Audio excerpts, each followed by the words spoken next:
bismillahi rahmaani rahim mbokk yi man Ibrahima Ndiaye may ñëwaat di wax ak yéen ci wax yi muy dégg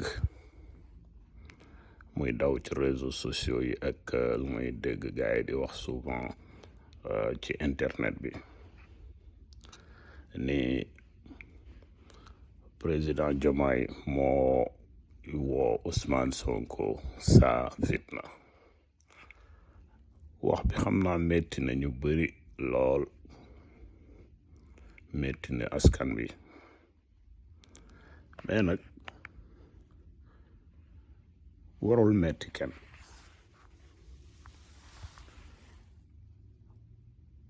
boo déggee ma ne warul metti kenn xam ngeen lu tax tuuru Diomaye ci boppam Diomaye bu ngeen ko jëlee lu muy firi mooy borom fitna bu nekkee nit ki dëgg na pulaar jom ay ci pulaar mooy borom fitna mooy saa fitna moomu bu ma wooyee Sonko ndaxte di ngeen dëgg pulaar yi ñi naan jom nagge mooy borom nag jom kaalis mooy borom xaalis jom ay mooy borom ay te ay ci boppam moo boobu bu ngeen ko jëlee ay mooy fitna ci pulaar ndax it ci séeréer aussi ay mooy fitna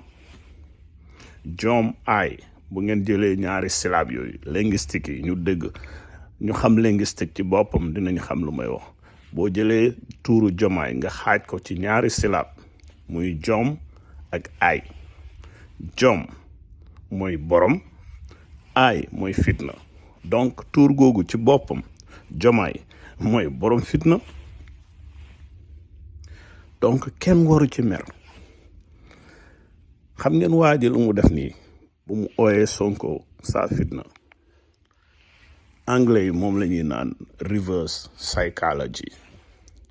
nit ki lu mu doon léeg-léeg daf koy mbuboo di wax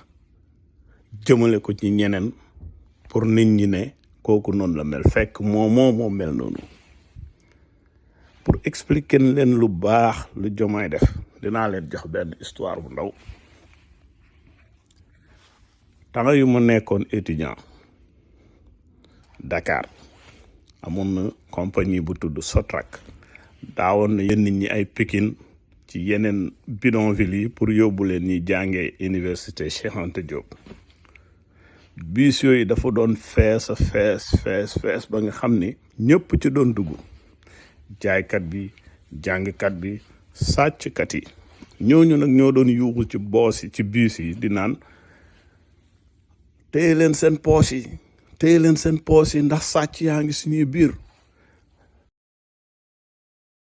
mais loolu ñu ko doon wax noonu ci boppam ñoo newoon sàcc yi buñ gisee yow yaa ngi ci biir bus bi ngay téye sa poos ñu ne kii kat yor na xaalis boo wàccee rek ñu topp la sàcc sa xaalis donc léeg-léeg nit ki dina utiliser loolu lu ñuy naan reverse psychology pour mën a def benn action boo xam ne moom ci boppam moo sosal action bi donc bu kenn mer bu kenn am lu muy joytu wala am lu muy naan vraiment li métti na ma donc bu kenn nekk fii di naan way affaire bi métti na xam nga di koy dramatiser daal bëgguma kenn dramatiser ko incha allah élection yaa ngi ñëw du bëgg na tas assemblée waaw bu ko mënee na ko def ñu seet incha allah yàlla nañu yàlla may gudd fan ñu fekkee ko jàmm merci wasalaam